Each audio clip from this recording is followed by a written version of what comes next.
Je suis Anne Pioz, psychothérapeute et coach. La pleine conscience du pouvoir est un podcast qui s'adresse aux femmes qui veulent reprendre le pouvoir sur leur relation avec la nourriture, sortir des injonctions de la culture des régimes et ne plus se sentir seule avec tout ça.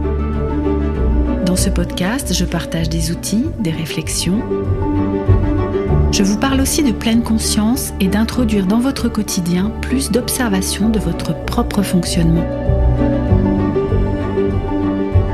Je vous propose également des témoignages de femmes qui vivent ou ont vécu un trouble du comportement alimentaire ou une relation compliquée avec leur alimentation.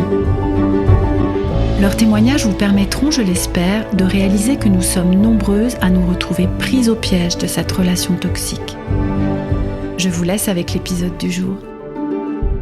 Je m'appelle Alizée, j'ai 26 ans, j'ai souffert de boulimie et d'hyperphagie pendant plusieurs années et avant ça j'avais une relation troublée à l'alimentation. On m'appelait la gourmande, gloutonne, etc. Moi j'ai toujours eu cette image de t'es une gourmande, comme si c'était un truc un peu gênant, un défaut quoi. Pendant mon année de seconde, j'ai été agressée sexuellement par quelqu'un et du coup j'ai rangé ça sous le tapis et à partir de ce jour-là mes TCA ils se sont développés. Je pense que je me suis dit en fait je vais le faire une fois et puis après je le referai pas, c'est juste pour voir parce que là vraiment j'ai abusé, c'est vraiment trop ce que j'ai mangé. Et en fait évidemment je l'ai refait plein de fois et voilà, c'était le début de la descente aux enfers. Je m'étais auto-persuadée même que tout le monde faisait des crises de boulimie en cachette. Je peux pas retomber dans ce système, ce n'est juste pas possible. Je ne veux plus faire de crise, je veux plus me faire vomir, c'est horrible, je veux qu'on me rende ma vie. Est-ce que tu te projettes, est-ce que tu veux transmettre ça autour de toi, potentiellement à tes enfants, etc. Non. Bienvenue dans ce nouvel épisode du podcast La pleine conscience du pouvoir. Aujourd'hui, vous allez entendre le témoignage d'Alizée, qui est sophrologue spécialisée en psychonutrition. Nous nous sommes rencontrés toutes les deux par le biais d'Instagram, liés par notre intérêt commun à accompagner les personnes qui bataillent dans leur relation avec leur alimentation et leur image corporelle. Ce qui a amené Alizée à accompagner des personnes dans leurs difficultés avec l'alimentation, comme pas mal d'entre nous en fait, son propre parcours. Comme vous allez l'entendre, Alizée a traversé de grandes difficultés, dont la boulimie et l'hyperphagie. Et dès le début, dès ses premiers jours de sa petite vie, alors qu'elle n'était encore qu'un nourrisson, des discours de culture des régimes, vous allez l'entendre, ont coloré sa relation avec son alimentation et avec elle-même. Je vous laisse découvrir sans plus attendre notre échange avec Alizée. Bonjour Alizée. Salut. Je suis bien contente de t'accueillir sur le podcast et que nous puissions prendre ce temps ensemble pour échanger autour de ton parcours, dans ta relation avec ton alimentation. En fait, c'est un post que tu avais fait au mois de novembre, je crois, où tu partageais sur ton compte encore un pas. Alors on en parlera, on mettra toutes les coordonnées pour te joindre à la fin de l'épisode. Mais donc sur ton compte Instagram, tu avais partagé des éléments de ton parcours, de ta relation avec l'alimentation. Et je me suis dit, mais vraiment que j'avais envie que tu viennes nous en parler de vive voix et tu as accepté, donc je suis vraiment ravie de t'accueillir aujourd'hui. Et avant qu'on commence à entrer dans le vif du sujet, est-ce que tu veux bien te présenter pour les personnes qui nous écoutent ? Oui, merci du coup de m'avoir invitée. Je m'appelle Alizée, j'ai 26 ans, je suis donc sophrologue spécialisée en psychonutrition, autrement dit l'accompagnement du comportement alimentaire. J'ai souffert de boulimie et d'hyperphagie pendant plusieurs années et avant ça, j'avais une relation troublée à l'alimentation. Voilà. Et aujourd'hui, du coup, j'en parle beaucoup. J'ai commencé à en parler sur mon compte il y a 2 ans maintenant. Oui. Et au fur et à mesure, je me suis rendu compte que c'était un sujet qui se touchait bien plus de personnes que ce que je pensais, ce qui m'a amené à me spécialiser et à en parler aujourd'hui tout le temps, le plus possible. Voilà, à sensibiliser autour de moi. Et alors du coup, comment tu aurais envie de nous partager ton histoire avec la chronologie peut-être qu'est-ce qui serait le mieux pour toi ? Ouais, je pense que avec la chronologie, parce qu'il s'est passé beaucoup de choses. Oui. Et ça tombe bien qu'on enregistre ce podcast aujourd'hui, parce que je pense que j'ai beaucoup plus de recul qu'il y a quelques semaines. Mon évolution, là, cette dernière année, elle s'est accélérée, je veux dire, en termes de voilà, évolution émotionnelle, etc. J'ai beaucoup travaillé, enfin j'ai refait des thérapies et tout ça parce qu'il y avait des choses qui étaient restées bloquées. Et je pense que, tu vois, si on avait fait ce podcast il y a quelques semaines ou quelques mois, ça aurait peut-être pas été le même recul. Donc voilà, je pense dans l'ordre chronologique, ça va être pas mal. Et tu vois, ça, du coup, ça me fait penser au fait qu'il y a quelque chose qui est toujours en mouvement, finalement. Oui. Quelle que soit la problématique, entre guillemets, sur laquelle on travaille, on avance, la problématique qu'on traverse, eh bien, il y a des évolutions, ça continue, c'est en perpétuel mouvement. Mais oui, et du coup, là, alors pour situer un petit peu, pour les personnes qui nous écoutent, nous sommes le 10 janvier 2022, le tout début d'année. Je ne sais pas encore quand l'épisode sera diffusé, dans quelques semaines, mais aujourd'hui, le 10 janvier, ça tombait bien qu'on enregistre aujourd'hui. C'est ça que tu nous dis par rapport à tout ce parcours. Oui, et en plus de ça, je pense que pour beaucoup de personnes, la période de fin d'année a amené beaucoup de pistes de réflexion. Ok, eh ben allez, partons en remontant le temps, si tu veux bien. Ok, je peux commencer par, depuis toute petite, je pense que ça a commencé toute petite.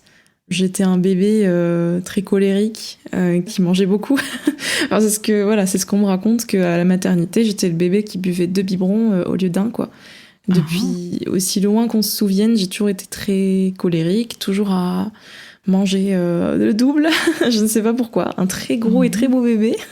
Et tu relis ça à la colère. C'est intéressant parce qu'un bébé colérique qui mangeait beaucoup, comme s'il y avait déjà eu une association dès le départ, en fait. Ah, je sais pas. Ça. Ouais. Peut-être. C'est vrai que la façon dont on me l'a raconté, je pense que j'ai fait cette association. C'est vrai que dès le premier jour où je suis née, je pleurais, je hurlais énormément, j'étais en colère, je sais pas pourquoi. Et il fallait que je mange beaucoup plus que les autres bébés à la maternité, donc ça non plus, je sais pas pourquoi. Oui, ce serait intéressant si on avait pu être là, tu vois, pour observer les choses. Mais déjà, je trouve tellement, étonnant de mettre ce mot de colère chez un nouveau-né, en fait. Il y a déjà des émotions d'adultes qui sont plaquées sur un nourrisson, en fait. Mais ok, donc dès le départ, il y avait quelque chose qui semblait commencer à s'installer, en fait. Ouais, je sais pas, c'est la façon dont on me l'a raconté. Et après, étant petite, on m'a toujours associée à la petite un peu... on m'appelait la gourmande, gloutonne, etc. Moi, j'ai toujours eu cette image de, t'es une gourmande, comme si c'était un truc un peu gênant, un défaut, quoi. Oui, c'est ça. Et puis quelques remarques des médecins à l'âge de 7-8 ans, parce que j'étais un peu au-dessus de la courbe au niveau du poids. Donc forcément mes parents ont essayé de restreindre des aliments et c'est là que j'ai commencé à tomber dans cette relation avec la nourriture, un peu catégorisation, tout ça, mais je sais pas aller plus loin. J'étais un peu je me souviens que j'étais assez frustrée. Je me souviens que je mangeais des choses en cachette de temps en temps dans le placard. Mais après en grandissant, je me souviens que c'est à peu près rentré dans l'ordre, même si je vivais dans une famille assez contrôlante au niveau de l'alimentation et du poids. De ce côté-là, il y avait beaucoup de flicage. Jusqu'à ce que j'arrive au lycée, du coup. Oui. Faut savoir que ce que je vais raconter là, j'ai mis des années à le comprendre et à avoir le recul. Donc, pour les personnes qui écoutent, non, ça n'avait pas été facile d'avoir ce recul-là, mais voilà. Donc, c'est normal des fois de se sentir perdu, de pas comprendre d'où viennent les choses, etc. Je tiens juste à dire ça parce que avant, je me sentais coupable quand je comprenais pas bien pourquoi j'étais tombée dans les TCA, etc. Du coup, en fait, quand j'étais au collège, j'ai été poussée un peu parce que j'étais bonne élève. Alors du coup, il faut qu'elle soit dans l'excellence, il faut qu'elle soit première de la classe, etc. Et donc du coup j'avais ce côté très perfectionniste, un peu rigide sur les bords et tout ça, un peu première de la classe, quoi. Et au collège ça a été encore plus décuplé. Déjà au collège il y a eu des premiers incidents d'harcèlement scolaire, quelques petites violences, etc. Avec des élèves, parce que j'étais un petit peu l'élève dans son coin, j'étais un peu l'intello, quoi. Malheureusement catégorisée comme ça. Donc ça déjà ça a été un premier point. Ensuite, je faisais de la musique depuis toute petite, en école municipale, et là, je me suis inscrite à un conservatoire. Et il faut savoir que le monde de la musique classique, c'est très, très, très dans l'excellence, l'élitisme, perfectionnisme. C'est un monde très fermé. C'est d'ailleurs à cette époque-là, du coup, que j'ai commencé à regarder des trucs de régime, de perte de poids, parce que je sais pas, je voulais un contrôle sur mon corps, quoi. Je le ressens vraiment comme ça. Et j'ai arrêté le conservatoire du jour au lendemain. C'est-à-dire que j'ai dit à mes parents, je me réinscris pas, c'est terminé. Ça a fait toute une crise à la maison parce qu'ils ont pas compris. Et pour eux, j'étais vraiment douée. J'étais presque en musique-études. Enfin, on me proposait musique-études, etc. Donc, pourquoi je continuais pas? Et ça a fait un drame. Et c'est là, en fait, que j'ai décidé aussi de partir au lycée militaire de Saint-Cyr. Donc ça a aussi été une expérience qui a contribué à une relation étrange avec la nourriture et le corps. Oui. Et en gros, je me suis dit, je vais partir. C'est à Paris. Moi, j'étais dans le sud de la France à l'époque, donc avec mes parents. Mais en gros, je suis arrivée au lycée militaire. Déjà, environnement très spécial, parce que t'es pas militaire, donc t'es une élève de lycée civil, mais t'es en uniforme quand même. Mais c'est pas l'uniforme vert de l'armée de terre, là, mais c'est un uniforme. Et t'as des chefs militaires qui t'encadrent. Mais la base, c'est un cadre très particulier, parce que c'est très tradition militaire, je veux dire. Et puis les filles là-bas, donc déjà il y en a pas beaucoup. Et en plus de ça, il y a une tradition qui fait que donc les garçons qui rejoignent un peu les familles tradies, c'est un peu comme des confréries aux États-Unis, tu vois. C'est un peu la même chose mais en version lycée militaire. Donc les garçons qui sont vraiment du côté tradi machin, ils vont t'appeler les grosses. Ils vont appeler les filles les grosses de base. Voilà, toutes les filles, c'est les grosses. Les grosses. Et c'est quelque chose de très... c'est un surnom péjoratif, quoi. C'est pas du tout affectueux ou quoi, c'est... Non, ok. Voilà, c'est comme ça. Et je suis arrivée là-dedans, et je me suis dit, mais le premier soir, je me suis à pleurer dans mon lit, mais qu'est-ce que je fais là? Mais pourquoi j'ai fait ça? Il y avait beaucoup de bizutage au début et tout ça. Et puis finalement, on tisse des liens très forts. Et maintenant, avec le recul, je me dis, ça a été quand même 3 années extraordinaires. Ça a été une expérience de dingue. Il y a eu du bon et du moins bon. Mais voilà, en termes de rapport à l'alimentation et au corps, là-bas, c'était... donc, on se faisait appeler les grosses. On était considérés comme des moins que rien. Et c'était la compétition, non seulement scolairement, mais aussi sportivement. Enfin, il y avait pas mal de compétitions, de challenges. Le sport, là-bas, c'était hyper important. Bref. Et je reprends vraiment chronologiquement. Et du coup, ce qui s'est passé pendant mon année de seconde, pour résumer, j'ai été agressée sexuellement par quelqu'un. Et à partir de ce jour-là, j'ai eu une sorte... j'ai compris après que c'était une amnésie traumatique, c'est-à-dire que j'ai oublié, j'ai mis sous le tapis ce qui s'était passé. Parce que c'est pas vraiment oublié. L'amnésie traumatique, c'est vraiment comme si c'était un mauvais rêve. On a l'impression, on sait que ça s'est un peu passé, mais c'est comme si c'était... Non, ça n'a pas existé, c'est un mauvais rêve. Peut-être de la déréalisation, je sais pas trop. En tout cas, non, ça n'a pas existé. Voilà. Et du coup, j'ai rangé ça sous le tapis et à partir de ce jour-là, et mes TCA, ils se sont développés. À l'époque, je me suis dit, mais c'est bizarre, du jour au lendemain, là, j'avais des énormes compulsions. C'était en fait des crises d'hyperphagie que j'ai commencé à faire, et alors que j'avais jamais eu ce comportement avant. Pourtant, j'étais au lycée depuis plusieurs mois et voilà, j'avais pas de problème. Et là, je suis revenue au lycée après les vacances, j'ai commencé les crises et je savais pas d'où ça sortait, quoi. Mais en fait, je pense que c'était l'expression de ce qui s'était passé. Voilà. Et du coup, ça a été compliqué. C'était des crises tellement violentes, de remplissage pas possible. Je pouvais manger vraiment des kilos et des kilos des pots de Nutella entiers, des paquets de biscuits entiers avec un nombre incalculable de choses. Et le pire, c'est qu'après, j'allais manger à la cantine avec mes amis une demi-heure plus tard. Comme si de rien n'était, et je sais pas comment je faisais honnêtement pour que tout ça tienne en moi, quoi. Et oui, aujourd'hui avec le recul tu te dis mais comment est-ce que mon corps pouvait encaisser toute cette nourriture d'un coup? C'est un peu ça, je suis un peu choquée de comment je faisais. Et du coup le lycée s'est déroulé, voilà, c'était une expérience comme je le disais assez intense, assez particulière. Pas mal de misogynie ambiante qui a teinté le truc. C'était un peu dommage, quoi. Sinon, ça s'est terminé tranquillement. J'ai commencé mes études. Et je me suis rendu compte, en fait, que après ça, j'ai eu donc des copains, des relations, quoi, des partenaires. Et ça a été difficile, en fait, parce que par rapport à ce que j'avais vécu, j'étais un peu... à chaque fois que j'avais des partenaires, etc., j'étais pas dans mon corps, j'étais un peu ailleurs. Et au bout d'un moment, ça se terminait toujours de la même façon. D'ailleurs, la relation en elle-même, j'étais finalement comme anesthésiée, je ressentais rien. Enfin, je sais pas, je me disais non, je sabotais le truc toute seule en fait. Et puis voilà. Et c'était un schéma qui s'est répété comme ça. Je ne supportais pas d'être célibataire, mais quand j'avais des relations, il fallait qu'elles se terminent quand même. Donc c'est un peu étrange. Les études sont arrivées et j'ai fait des études qui me plaisaient pas tellement. Parce qu'avant, j'étais ingénieure, donc j'ai fait des études d'ingénieur. Et là, je suis tombée dans la boulimie. Je sais plus comment ça s'est passé la première fois. C'est un peu, je pense, ça arrive à beaucoup de personnes qui tombent dedans. Je pense que je me suis dit, en fait, ouais, je le fais une fois, donc le fait de me faire vomir, parce que moi, c'était ça. Oui. Je vais le faire une fois, et puis après, je le referai pas. C'est juste pour voir, parce que là, vraiment, j'ai abusé, c'est vraiment trop ce que j'ai mangé et tout. Et en fait, évidemment, je l'ai refait plein de fois, et voilà, c'était le début de la descente aux parce enfers. que pendant ces premières années autour de l'hyperphagie, est-ce qu'il y avait quand même à l'intérieur de toi des pensées de restrictions qui te disaient « Oh là là, non, il faudrait que je fasse attention ». Enfin, comment ça se passait au niveau des pensées à cette période-là ?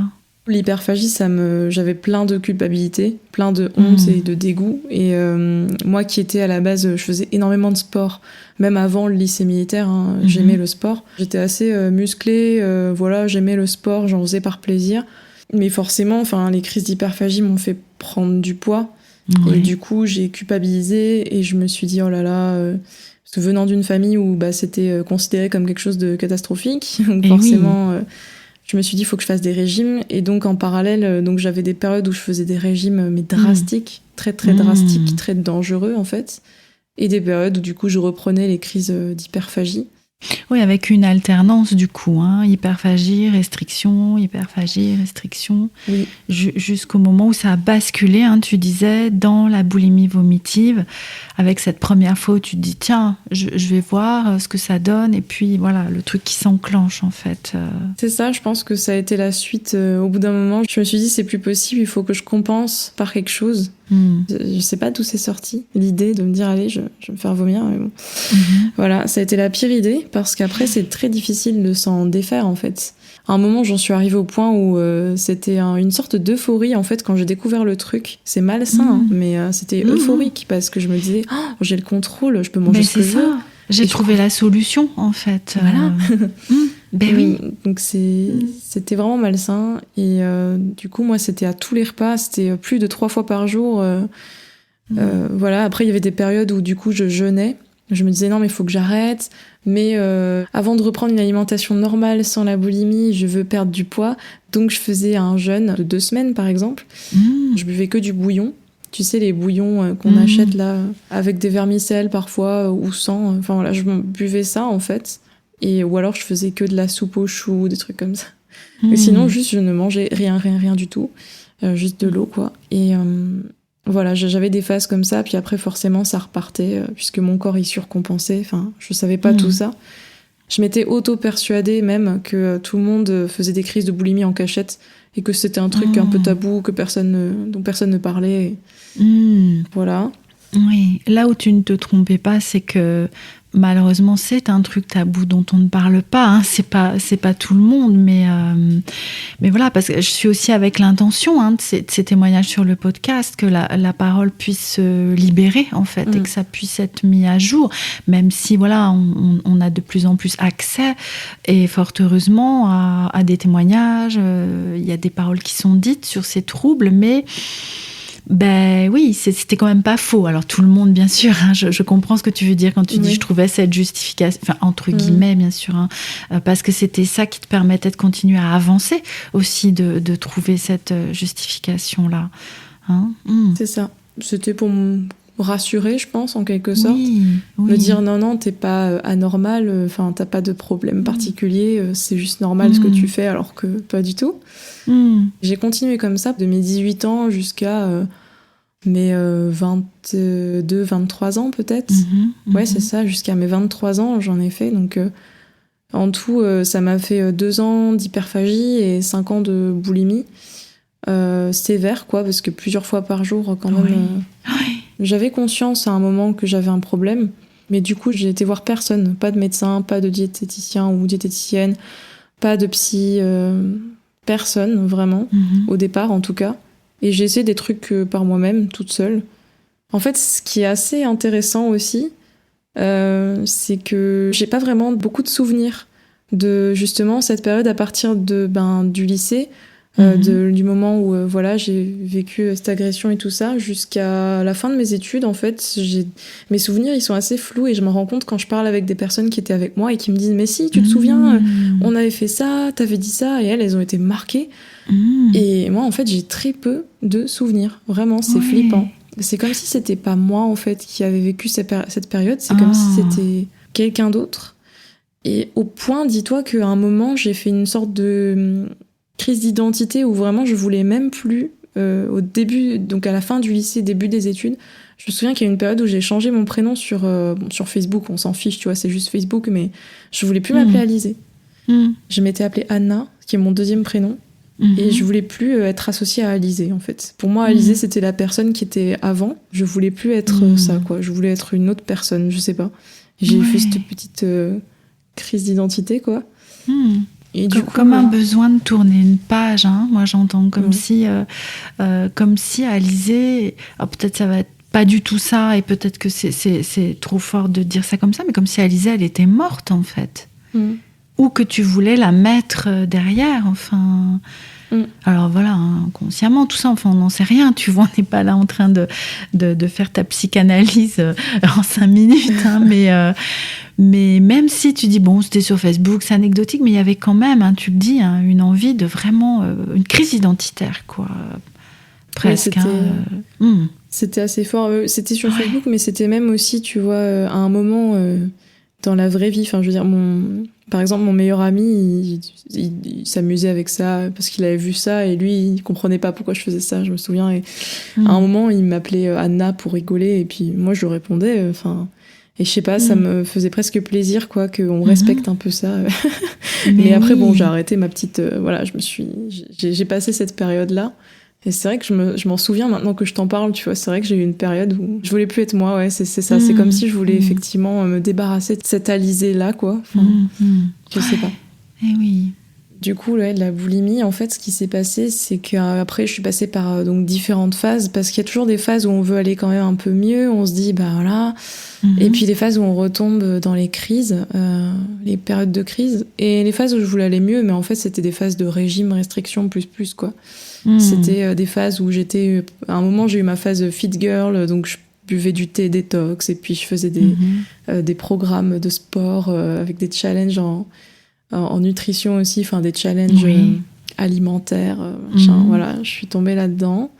Donc à la fin de mes études, je suis partie étudier 6 mois en Slovénie, donc c'est un petit pays d'Europe de l'Est, parce que c'est vrai qu'il n'y a pas grand monde qui connaît la Slovénie, mais c'est coincé entre la Croatie et l'Italie, voilà. Et là, je sais pas, c'est un changement de quotidien, rencontre de plein de nouveaux potes.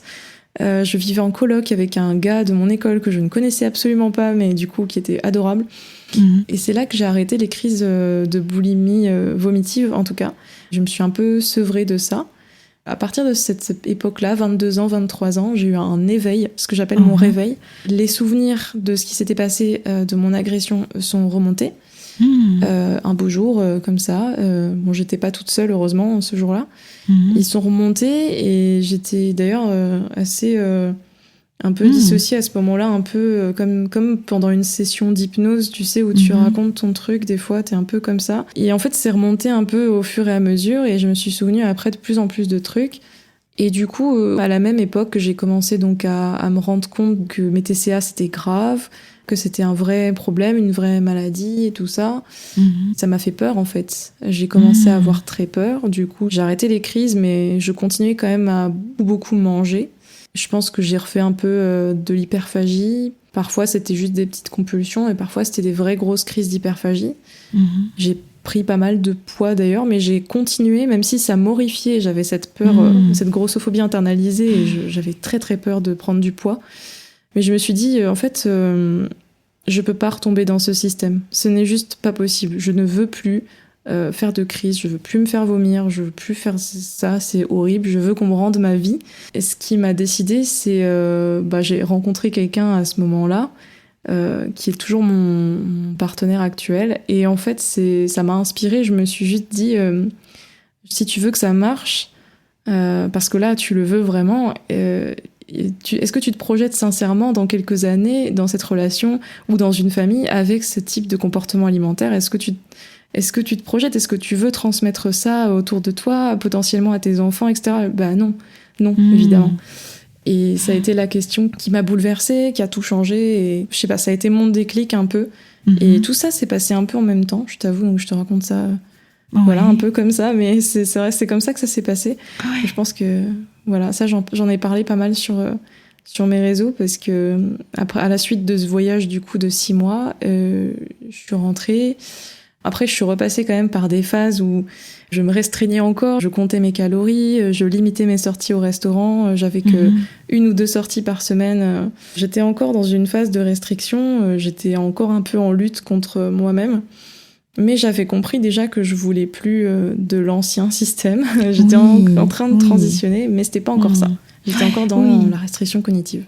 Ouais, il y a eu une forte voix à l'intérieur de toi, je sais pas comment le dire autrement, qui a dit stop en fait. Il y a eu une part de toi qui a dit non, stop, c'est plus possible que ça fonctionne comme ça, quoi.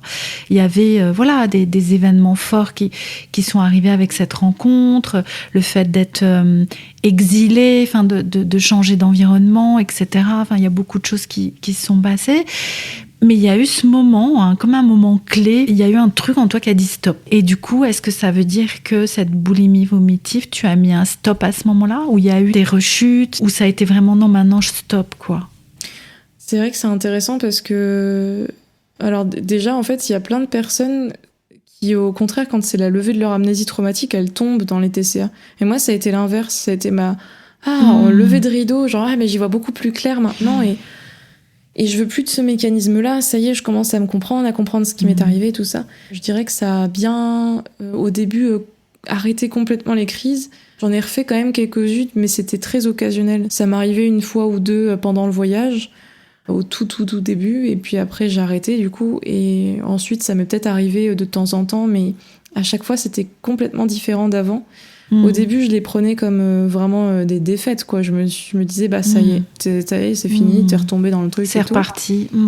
Alors qu'en fait, en analysant après avec le recul, je savais très bien, après avoir fait ces rechutes entre guillemets, que c'était pas des rechutes, que c'était j'en ai vraiment tiré une leçon qui était non, en fait, je veux pas retourner dans cette maladie.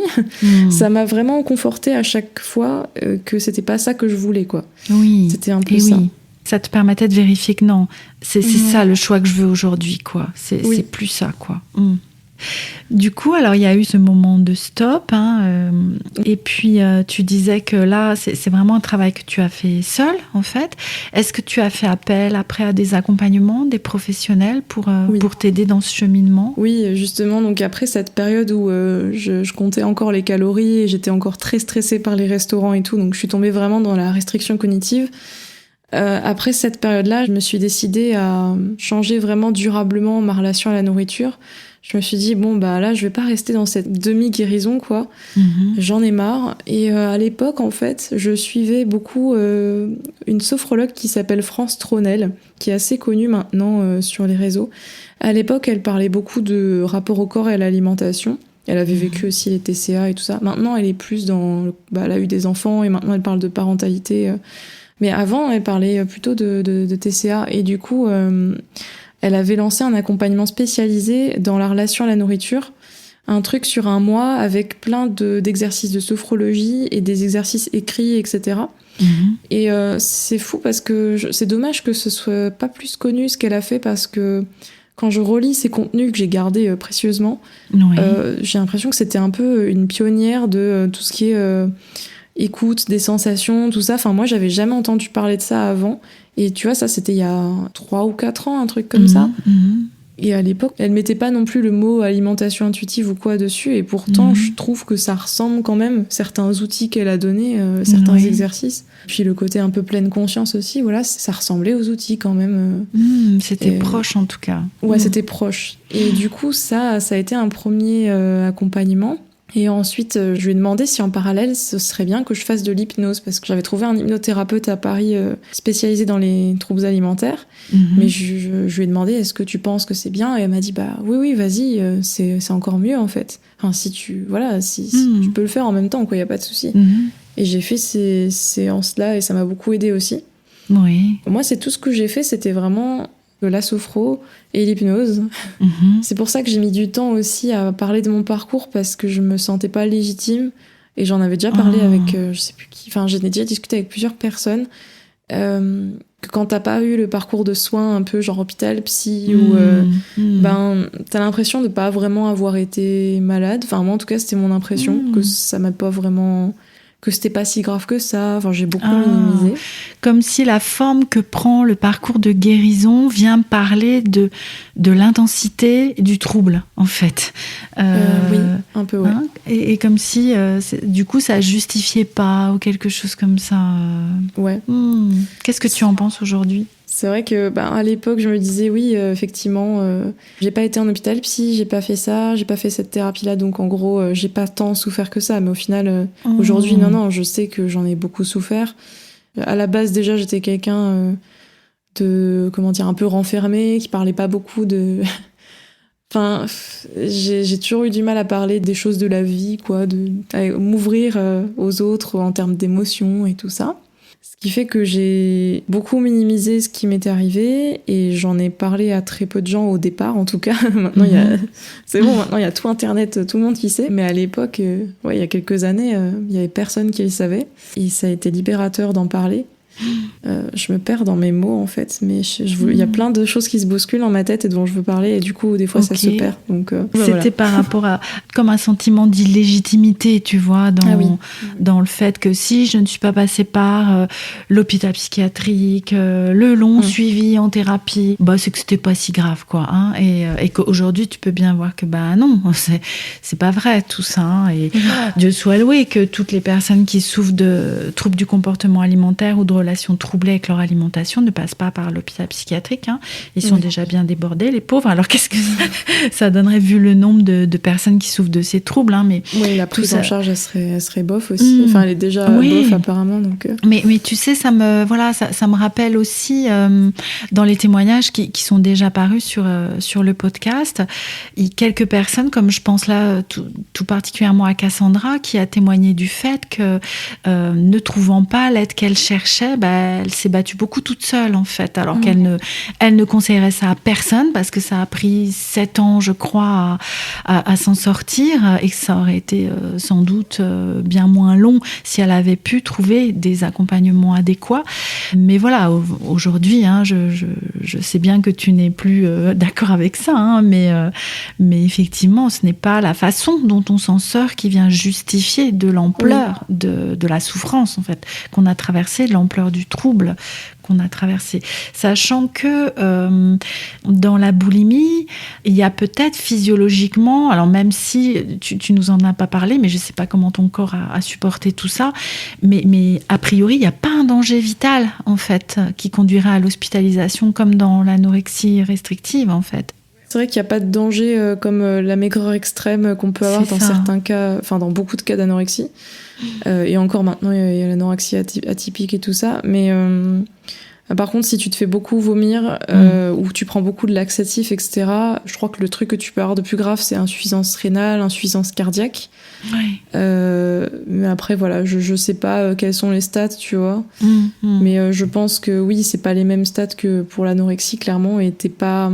Moi, j'avais un IMC, enfin, tu vois, ça se voyait vraiment pas parce que j'avais un IMC normal. Oui, c'est ça aussi, hein, c'est que la boulimie vomitive ou boulimie restrictive, c'est une maladie qui ne se voit pas, en fait, physiquement. Dès que tu parles de boulimie, c'est qu'il y a une compensation derrière, donc... Et ouais, c'est, pour moi en tout cas, ça se voyait pas. Alors t'as quand même quelques signes pour une personne qui se fait vomir. T'as par exemple les blessures sur les doigts. T'as des gonflements au niveau de, tu vois ici là, les glandes salivaires, je crois. Oui. Au niveau des yeux, parfois ça peut se voir. Moi j'avais les vaisseaux éclatés des fois, les vaisseaux sanguins autour des yeux. Et pour ma part, le plus gros problème de santé que j'ai eu pendant et après, et qui subsiste encore un peu aujourd'hui, donc ça est en train de partir, mais ça met du temps quand même. Ça fait 5 ans maintenant que que ça va mieux. C'est les problèmes digestifs. Voilà, mais ça, toutes les personnes qui ont eu des TCA sont peut-être confrontées à ça. Je sais pas quels sont aussi les stats, mais les problèmes digestifs que j'ai eu, mais des crises de douleur à se tordre, à se plier en deux, quoi. Oui. Quand j'arrêtais les crises, c'était catastrophique. Et du jour au lendemain, des gros spasmes de douleur et tout. Et encore aujourd'hui, des fois, j'ai des petites crises de douleur, mais genre, ça fait que depuis quelques mois que vraiment ça s'est estompé avec un gros travail avec une psy pour le côté, parce qu'il y avait un gros côté émotionnel et stress, et un travail en soins énergétiques aussi, massage de la médecine traditionnelle chinoise, enfin, tu vois, plein de trucs en parallèle, plus plusieurs naturopathes avec des approches différentes pour réussir à, voilà, en conciliant tout ça, à faire que j'ai une meilleure santé. Donc ça va mieux. C'est les seules séquelles, je pense, grosses séquelles que j'ai gardées physiques, quoi. C'est que forcément mon microbiote, il a pété un plomb. Et oui, Voilà. et oui, il y a des traces, ouais. Où est-ce que tu dirais que tu en es aujourd'hui, Alizée, dans ta relation avec l'alimentation ? Aujourd'hui, c'est marrant parce que je pense que comme on disait au tout début, on est des êtres en constante évolution. Les choses, elles changent tout le temps. Mais en gros, j'ai fait mon petit chemin depuis plusieurs années. Et aujourd'hui, au niveau alimentation, je suis vraiment sereine. C'est comme, je pense, dans le post dont tu parlais aussi au début et qui a fait que tu m'as invitée sur ce podcast. J'ai plus de stress quand on m'invite au resto ou quoi. Maintenant, je sais que de la recherche de plaisir avant tout. J'avais fait un énorme travail sur la frustration et tout ça. Maintenant, voilà, la nourriture, c'est un partage, un plaisir, et il n'y a pas de souci. Je vais pas chercher à compenser des prises alimentaires ou quoi, comme avant. Le seul truc qui m'embête, mais je pense que ça c'est un peu pas mal de gens, c'est l'organisation des menus. Parfois, avec mon activité, comme j'ai mon emploi du temps qui change beaucoup, faut que je m'organise pour faire les courses, machin. Parce que moi, j'aime bien quand même cuisiner des bonnes choses, et ça m'embête des fois de manger des petits trucs rapides. Voilà, j'aime bien prendre mon temps et cuisiner. Et des fois, je suis en panne d'inspiration. Enfin, parfois, j'ai plus de mal à trouver l'inspi. Mais c'est le seul truc qui me pose problème actuellement. Après, au niveau rapport au corps, j'ai pas mal évolué aussi. Maintenant, mon intention, en fait, par rapport à mon corps, c'est de le remettre en mouvement. Parce que, du coup, je me suis dégoûtée du sport, entre-temps, quand même. Et alors que j'étais une personne très, très, très, très, très, très sportive, j'adorais ça par plaisir. Et ouais, plaisir de bouger, plaisir de me dépenser. Et ça canalisait bien mes émotions aussi. Et du coup, ça me manque. Mais j'ai pendant très longtemps associé le sport à quelque chose de punitif. Donc j'ai du mal à m'y remettre, vraiment, à m'amuser en fait. Donc j'essaie de trouver quelque chose pour m'amuser. Parce que là, mon rapport au corps, c'est que j'ai du mal à monter des escaliers, tout ça, à me remettre en mouvement. J'ai du mal à être dynamique, à avoir du tonus. J'ai perdu des muscles et tout ça. Et en plus, j'ai pris un peu de poids. Donc du coup, en fait, je me sens un peu faible. Et j'ai du mal à bouger, quoi. Je me sens un peu larve parfois, un peu... je sais pas si c'est l'hiver qui fait ça en ce moment. Mais... Ouais, limité, j'avais envie de dire, comme si tu sentais qu'il y avait des limitations là, qui s'étaient installées, alors qu'avant, il y avait quelque chose de beaucoup plus dans le mouvement, dans la fluidité, en fait. Oui, c'est ça. Et puis, c'était un plaisir et je réfléchissais pas. Et maintenant, il faudrait que je réinstalle des routines de sport qui me font du bien, qui me font plaisir, et des sports éventuellement où je peux voir des gens. Mais avec le Covid, c'est compliqué. Ça complique, parce que j'ai peur de m'inscrire à quelque chose et qu'une salle ferme après à cause des restrictions. Donc voilà, j'essaie de trouver un équilibre. Et puis aussi par rapport aux douleurs, parce que mon ventre, il me fait encore pas mal souffrir des fois. Et tu vois, il y a des mouvements de yoga ou quoi, des trucs où il faut se plier, machin. Et ça me fait un peu peur. Mais voilà, j'espère m'y remettre doucement. Voilà, en tout cas, c'est là où j'en suis aujourd'hui. Donc plutôt sereine. Je cherche toujours mon équilibre. Et voilà, il y a toujours des jours où...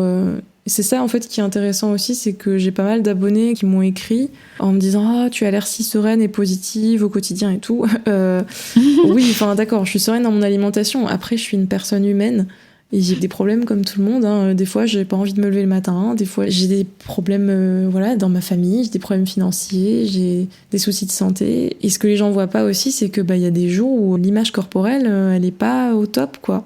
Et c'est normal, en fait. Il y a des jours où bon voilà, il y a des jours où on se sent bof, il y a des jours où je me sens mieux. Oui, Voilà. c'est ça. Et au niveau des pensées, alors, autour de la restriction cognitive?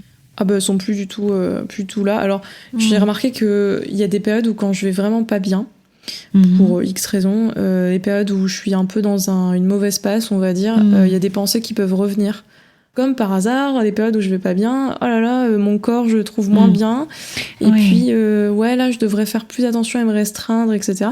Après, j'en ai conscience maintenant. Je me dis, non mais, Alizée, tu sais très bien que là, t'es en train de penser ça parce que à chaque fois quand tu vas pas bien, tes vieux schémas, ils reviennent parce que c'est une ancienne stratégie de réconfort, de compensation, du stress et des émotions. Voilà, j'arrive à me dire, j'ai la pensée mais ce n'est pas, c'est juste une pensée. Exact. Mais non, sinon, en règle générale, dans le quotidien, j'ai pas du tout de pensée de catégorisation d'aliments ou des choses comme ça, ou d'anticipation un peu malsaine. Voilà, on m'a invité à une raclette l'autre jour et je me suis pas dit, oh là là, je mange pas pendant 2 jours. Alors qu'avant, ouais, je me serais dit, je fais une grosse diète pendant 2 jours pour compenser ça. Là, tout à l'heure, voilà, je suis allée faire mes courses ce matin, enfin, il y a quelques heures, et voilà, j'ai acheté du chocolat, j'ai acheté plein d'aliments qu'avant je m'interdisais, du fromage, voilà, et tout va bien. Donc ça, c'est vrai que c'est une tranquillité d'esprit. Et c'est beaucoup moins de charge mentale. Et ce que j'ai remarqué, c'est que depuis les années où j'ai donc commencé à travailler sur mon rapport à l'alimentation, j'ai beaucoup plus de temps pour des projets que j'avais mis en pause. J'avais mis ma vie en pause, quoi. J'ai mes passions qui reviennent progressivement, qui reprennent un peu place dans mon... Enfin, j'ai mon identité qui revient aussi. Et je me redécouvre, moi, adulte, parce que finalement, j'ai passé mon adolescence et le début de ma vie d'adulte dans ces troubles-là. Et ça a pris vraiment toute la place. Donc, il y a eu une période où je me suis redécouverte. C'est un peu cliché, mais... Non, c'est Alizée est de retour, en fait. Elle est revenue. C'est ça. Et oui. Alors, je vois qu'on va devoir bientôt se quitter. Et avant qu'on se quitte, est-ce que tu aurais une dernière chose à partager, ou s'il y avait le message le plus important que tu aurais envie de transmettre, la chose à ne pas oublier, qu'est-ce que ce serait ? Moi, tu vois, je pense souvent à si je pouvais me parler en fait à Alizée d'il y a plusieurs années. Je dirais arrête de minimiser ce qui t'arrive. Tu es une personne importante, et à toutes les personnes qui écouteront ce témoignage, voilà, tu es une personne importante et tu as de la valeur. Et je pense que tu mérites une belle vie, un quotidien où tu es apaisé et où tu as de la place pour tes rêves, pour ton identité. Voilà, tu mérites un quotidien plus doux. Tu mérites d'être aimé. Et voilà, c'est un peu ce que j'ai envie de dire. Ouais, c'est un merveilleux message, hein. Moi, je le prends aussi, chaque fois, avec chacune d'entre vous, je prends aussi. Où est-ce qu'on peut te retrouver, Alizée, si tu es OK pour que les personnes qui nous écoutent te contactent? Comment elles peuvent faire si elles veulent échanger avec toi ou découvrir ce que tu proposes dans tes accompagnements? Oui, avec plaisir. Alors, vous pouvez me retrouver déjà sur Instagram sous le nom de Encore un pas. Et j'ai un site web, alizeperrin.fr. Tout le monde peut m'envoyer des messages, il n'y a aucun souci. Moi, je discute avec plaisir avec les uns et les autres. Je propose des accompagnements individuels et un programme en ligne pour apaiser la relation à l'alimentation. Donc voilà, si des personnes souhaitent me contacter, c'est par message, par mail. Et puis, je réponds à toutes les questions avec plaisir. On mettra tout ça, toutes tes coordonnées, Instagram, site internet, dans la description de l'épisode. Je te remercie beaucoup, Alizée, d'être venue partager tout ce parcours avec nous. Je suis sûre qu'il y aura beaucoup de personnes qui seront inspirées par ton témoignage et par le message que tu transmets. Et puis, je te dis très bientôt. Je suis sûre que nos chemins se recroiseront ici, ailleurs, bien évidemment. Merci à toi de m'avoir invitée sur ce podcast. C'était un chouette moment. C'est vrai que c'est passé hyper vite, en fait. Je me suis pas rendu compte à quel point j'ai parlé. On a bien papoté. Oui, j'espère aussi que ça aidera des personnes, parce que je pense que c'est un des trucs qui m'a manqué dans mon parcours, c'est les témoignages et le fait de me sentir moins seule, parce qu'on se sent extrêmement seul. On a l'impression qu'il y a qu'à nous que ça arrive, alors qu'en fait, on n'est pas seul. Donc voilà, c'est important. Donc merci pour ce que tu fais, et on se dit à très bientôt sur les réseaux, du coup. Nous arrivons à la fin de cet épisode. Merci de votre écoute. Si le parcours d'Alizée vous a inspiré, n'hésitez pas à la contacter via son compte Instagram Encore un pas. Je vous mets bien sûr le lien dans la description de cet épisode. De mon côté, je serai également très heureuse de lire vos retours en commentaire sur le blog. Vous y retrouverez d'ailleurs tous les épisodes retranscrits grâce au travail de titan de Cathy ou en me laissant un avis sur Apple Podcast. Et bonne nouvelle, vous pouvez également laisser une note à présent sur Spotify. Cela soutient beaucoup mon travail sur le podcast. Je vous laisse pour aujourd'hui et vous donne rendez-vous pour un prochain épisode de La pleine conscience du pouvoir.